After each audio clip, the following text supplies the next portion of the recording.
Okay, I think we'll be live in a few seconds, Steve. So let me know if you're good to start. Yeah, I'm good to start. And you? I'm good as well. So I think we're good to start. So hi everyone.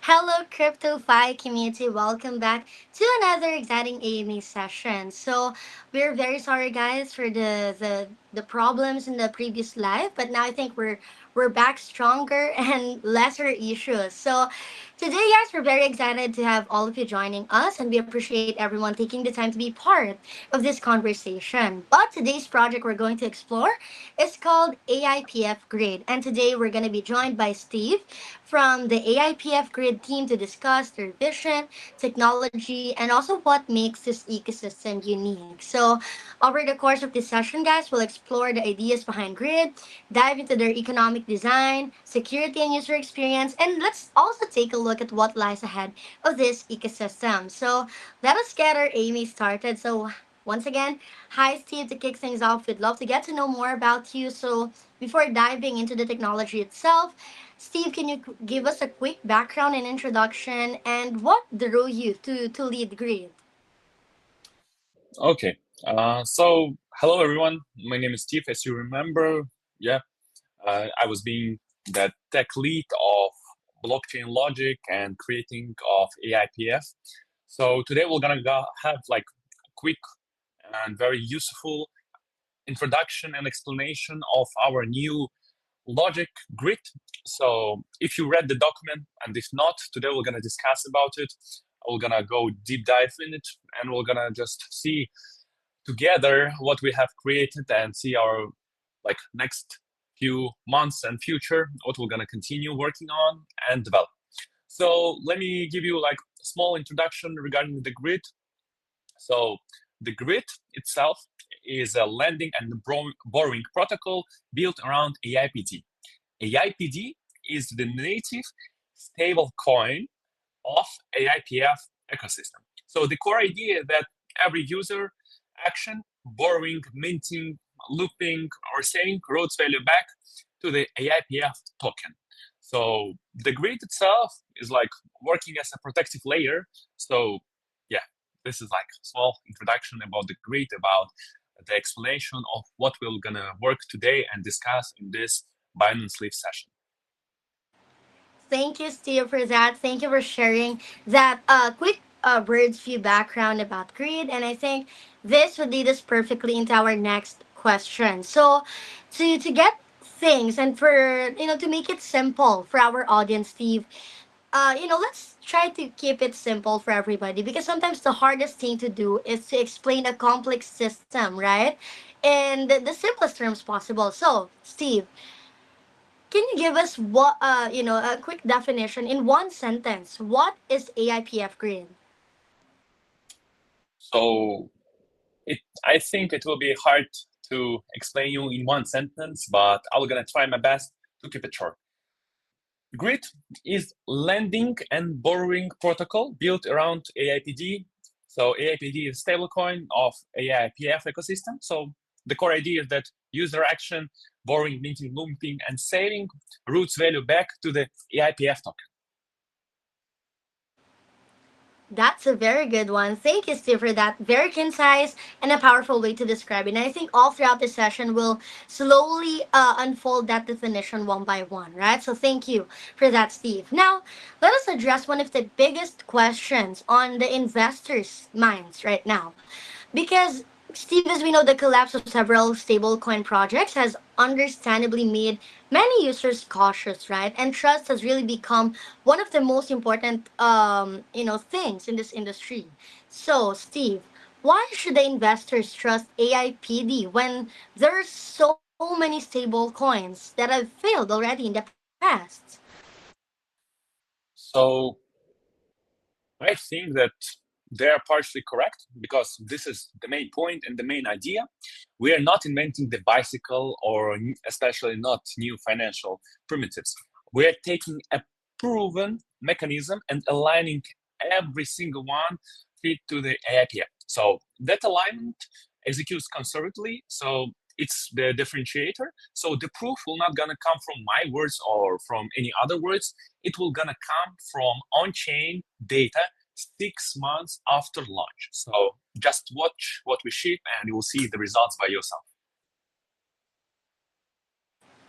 That is amazing. Thank you, Steve, for that. I think that's a really important distinction. And we know that building trust through your design itself is often more effective, right, than relying on promises. So thank you, Steve, for that. Now, speaking of design, Steve, let us explore the minting process. And I think this is something that you have mentioned already from the introduction, right? You've mentioned that there are two tracks, right, for AIPD minting. Can you explain why two tracks exactly? I mean, what's the reasoning behind this? Mm-hmm. I think this is, kind of cool question, and I can explain you why there is like two tracks. So before, let me just quickly explain. So what are the two tracks and how they're related to each other or not? So let's start. So there is like two main logic in AIPF and the grid mechanism itself. So first, we have lend and borrow. So supply assets like USDC, USDT, and other tokens are we can yield them. So or post culture to unlock liquidity without selling. So rates are dynamic and utilization based. So each asset is isolated. So stress in one market will not gonna affect anyhow into other. So, and right now, let me quickly explain like what are two tracks of minting in AIPF. So AIPD, is USD backed stable coin with dual minting. So there's two tracks. Track A, we can deposit USDC, mint AIPD 1-to-1, so the same, and we can redeem it anytime. So it doesn't matter like what the time, what the value, we can redeem it and cancel it. And the other track, the second track, is like track B, So lock Ethereum, Bitcoin, or AIPF as a collateral at 150 or 175%, and PAC is defended via direct arbitrage stability fee tuning and insurance fund. So there is two tracks, and I hope you understand all of them and how they work. Thank you so much, Steve. That's a really good explanation. That's a very interesting approach, to be honest, and also getting to know these two tracks. I love how everything was like really designed to accommodate, right, the different preferences and profiles. So thank you, Steve. That's a really good explanation. Now, moving forward, Steve, let us now take a look at how greed is connecting to the broader ecosystem. So, as we know, Steve, sustainable ecosystems require mechanisms that creates the organic harmony, right? The organic demand within the broader ecosystem. So, Steve, can you walk us through how greed drives demand for AIPF? So yeah, of course I can explain you how does it work and what's this. So grid stops being a standalone product and becomes the uh, credit layer of other protocols built on top of. So gaming protocols can let people and players borrow against in-game assets. So yields strategize can route through loop, wallets can wrap as AIPD, and we become infrastructure, not just app. So every integration drives more fees, so which drives more buybacks. So the flywheel widens itself. That is fantastic. I love how interconnected, right? How they're technically complementing. I mean, I think it really highlights the importance, right, of aligning the utility with the design. So thank you so much, Steve, for that. Now, moving ahead, Steve, there's one thing that actually caught our attention, and that is your model of Treasury Engine, if I'm not mistaken on that. And I know that Treasury mechanisms, it is becomingly increasingly important, right, in creating long-term sustainability. And I know this would also attract interest to the users out there. So, Steve, how does the Treasury Engine buyback actually work in Green? Mm-hmm. So the Treasury Engine, thank you for your question. So I can also explain you the Treasury Engine itself and like what's the main logic behind it. So Treasury Engine is like all protocol fees. So 7 revenue streams are auto distributed. So 50% buybacks and burn AIPF. 30% boost AIPD yield and 15% protocol reserve, and the other 5% is insurance fund. So this is everything is like fully on chain and no human intervention. So basically said, Treasury Engine just helps you to protect and to have more assets to your, yeah, that's all. Thank you, Steve. I mean, it's always interesting to see how there are projects like this, right, that are technically innovating around treasury management, value accrual. So I think that is something that is really appealing for our audience. Thank you, Steve, for that. And that would bring us naturally to our next question, which is the token distribution. Well, Steve, we know that economic systems like this, it basically needs balance, right, between stability and adaptability. So, Steve, is the 50-30-15-5 fee distribution fixed forever? I mean, I think the audience might have some thoughts regarding this. Sorry, can you repeat the question because I couldn't hear it? Sure. So, Steve, is the 50-30-15-5 fee distribution fixed forever? So, as you read the documentation, I think you read it, and yeah, this is the question that I think that we can discuss right now more as we dive into. So I think that the question given by you is like partially can be answered because I was not like fully on this part because I think it's better to skip this question for now because right now I'm just forgot like what's the actual answer for that because yeah, let's just keep. Wonderful. Thank you so much, Steve. And I think, yes, I think we'll be going to this topic, right, as we go to the following question. So thank you so much, Steve. And let's get the answer for that later on. Now, moving Yeah. forward, let us now touch, Steve, on user experience, which is, as always, it's something very important, right? So, Steve, as we know, leverage can be really powerful, right? But it can also introduce additional risks. So you guys have this the a feature called one click loop. And Steve, I know that this is something new that you guys are introducing, right? Something unique within the ecosystem. So Steve, why is the one click loop safer than the manual leveraging that of course the people might have tried? Mhm. So I think that the one-click loop itself is like one of the best features that we have created, and for me personally, like one of the most favorite one because the user clicks a button and gets leverage exposure. So EIPF gets a structural buyer added to the order book. So these two things are happening in the same transaction and at the same time. So this is the main design of behind like removing the manual leveraging to the one-click loop because the one-click loop is much safer and can guarantee you that nothing external may affect to the internal stuff.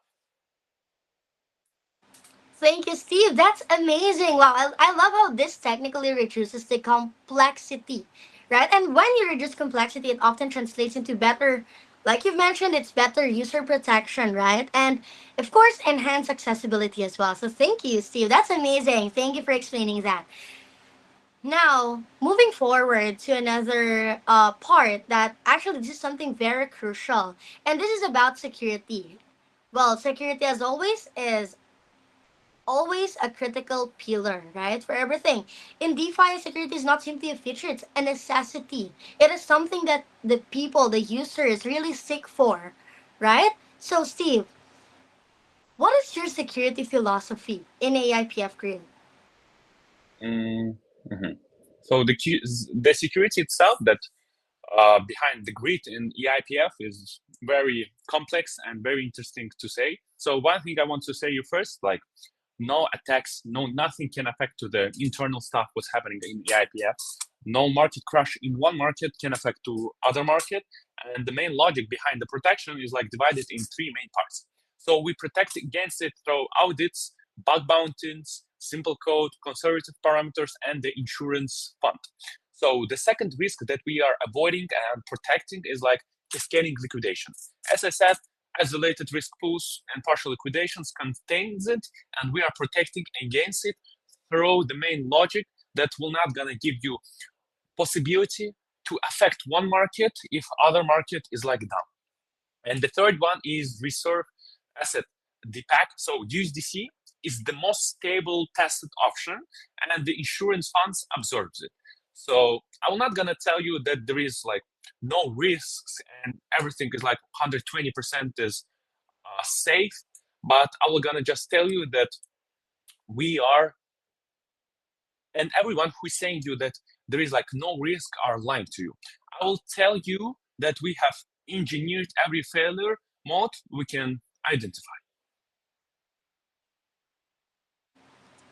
Got that, Steve. That's amazing. And actually, that's a reality, right? Everything really comes with the risk, right? I mean, risk is always there, right? It's very inherent. So I love how you guys have this strong philosophy, which is, once again, a strong security philosophy like this would really be a strong foundation, right? Of a strong system. So thank you very much, Steve, once again. That is truly amazing for us to hear.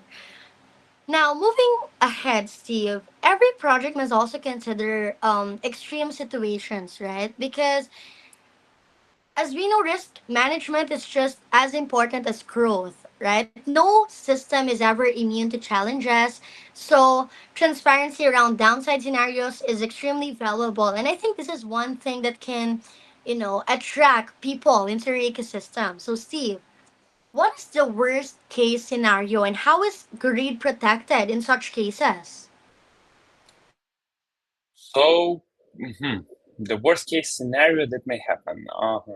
Very interesting question, and I think like yeah, I think I have mentioned it before in the last question, but of course I'm gonna tell you one more time. So we protect it against it through audits, bug bounties, simple code, and conservative parameters, and the insurance fund. The second risk is like cascading liquidations, isolated risk pools, and partial liquidations contain it. And the third one is a reserve asset deep pack. So USDC is the most stable coin. It's well tested through the time, through the experience, and we're saying that we're using it because it's the most well tested. And we are not, I'm not gonna tell you that there is like zero risk. Anyone who does this lying. So I'll tell you we have engineered it against every failure, and we can identify that this is the most and well protected. Not the most, but I think we do the best job that we can ever ship to you. Thank you, Steve. Somehow it gives assurance, right? It's very reassuring to hear how there is contingency planning. The team is really doing the best, right, for risk mitigation. And I love how everything is really incorporated into the design. So that is wonderful, Steve. I mean, I love how you've been really open to the audience regarding this. You've been very honest and upfront. So we appreciate your honesty on that. Thank you, Steve. Now, one of the most exciting things, Steve, is about the future. Sorry. Let's, sorry for disturbing you.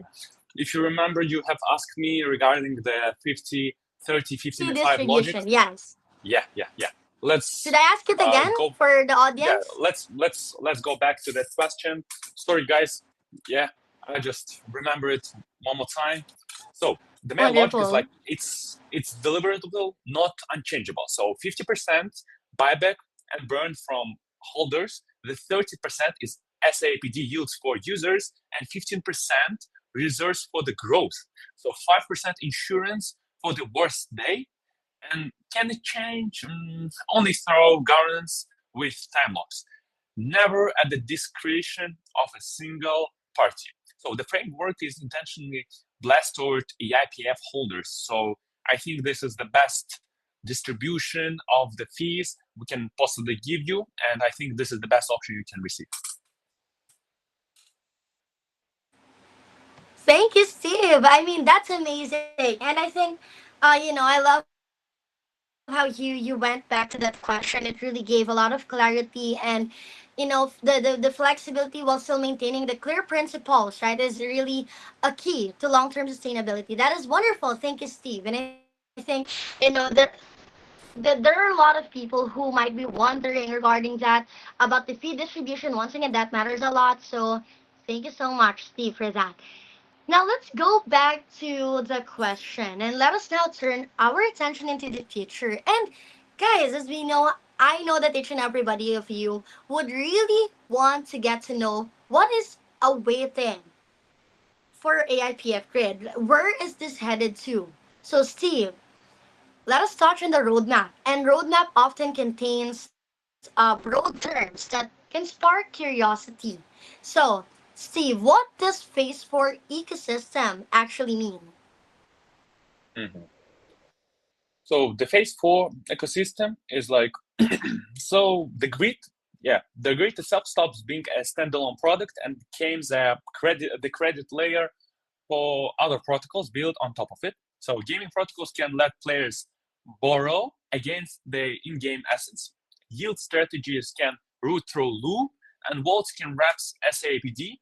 So we became infrastructure, not just app. So every investigation drives more fees, which drives more buybacks. So the flywheel widens itself.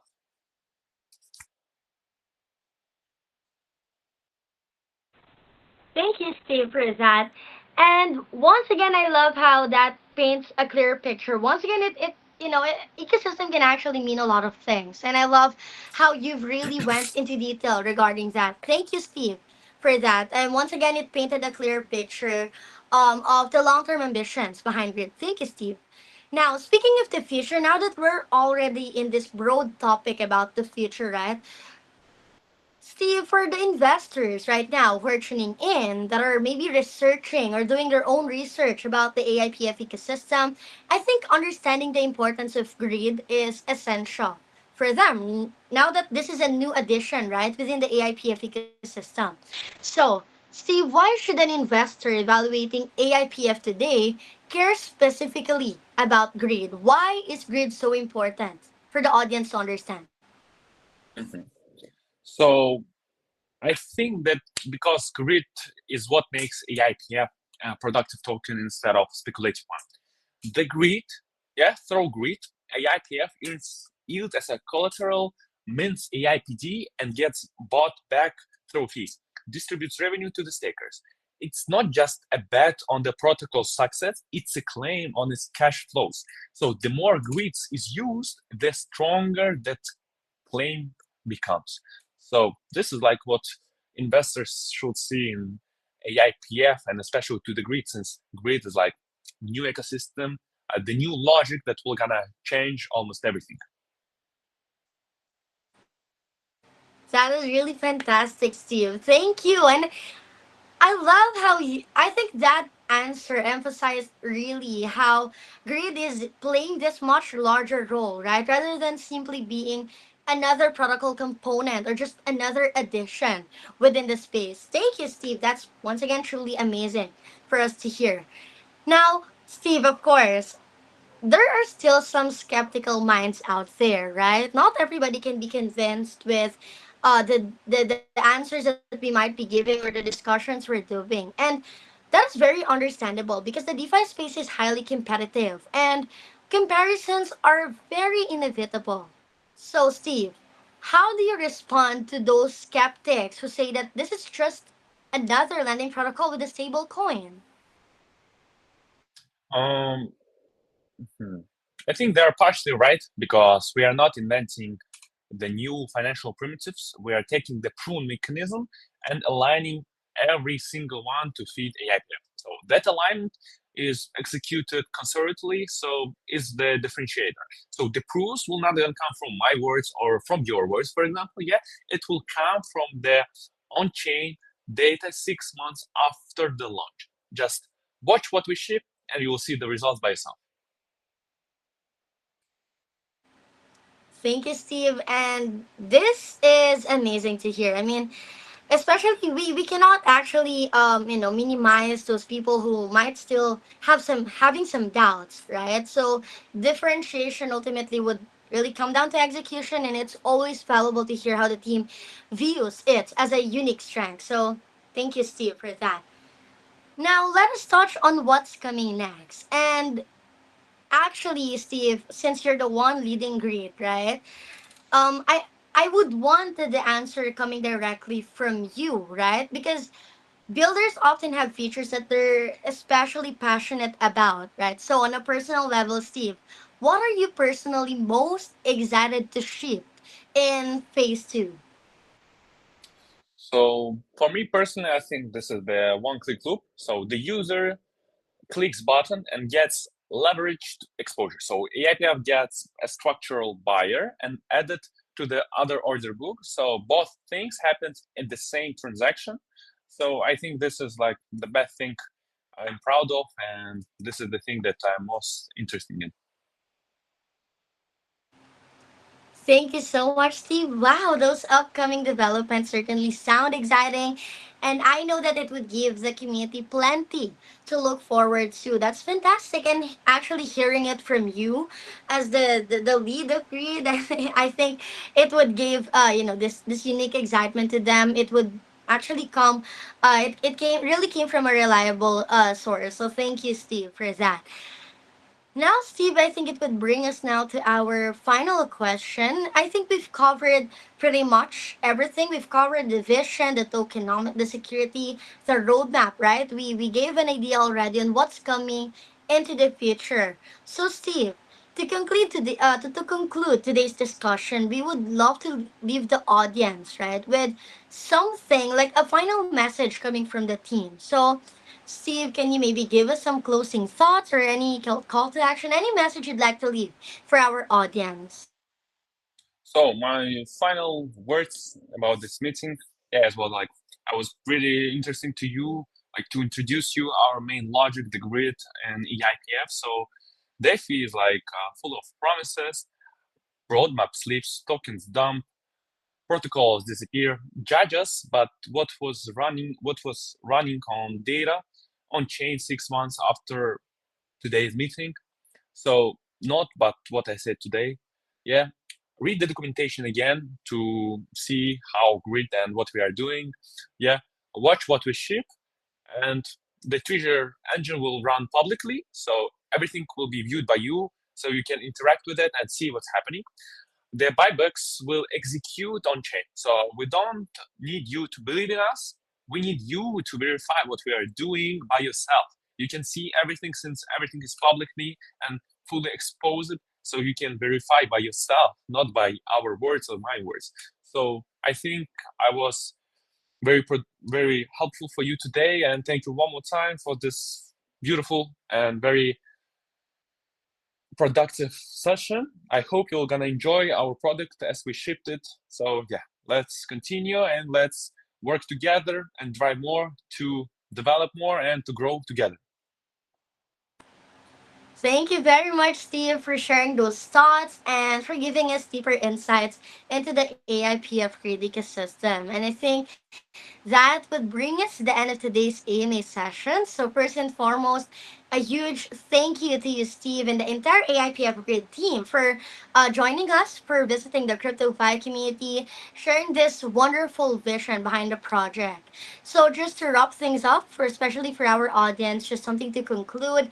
Guys, today's discussion really highlighted some of the key themes that are shaping the future of DeFi, right? We've touched sustainability, security, treasure driven tokenomics, creating systems that are designed to endure through different market cycles. So, guys, from the innovative AIPD stable asset framework to their Treasury Engine to the broader ecosystem roadmap, I think it's very clear all throughout this session that AIPF Grid is really aiming to build much more than just another lending protocol. And I think the answers that Steve provided for us on today's session really prove to that point. So to everyone who tuned in today, thank you so much, guys, for your participation.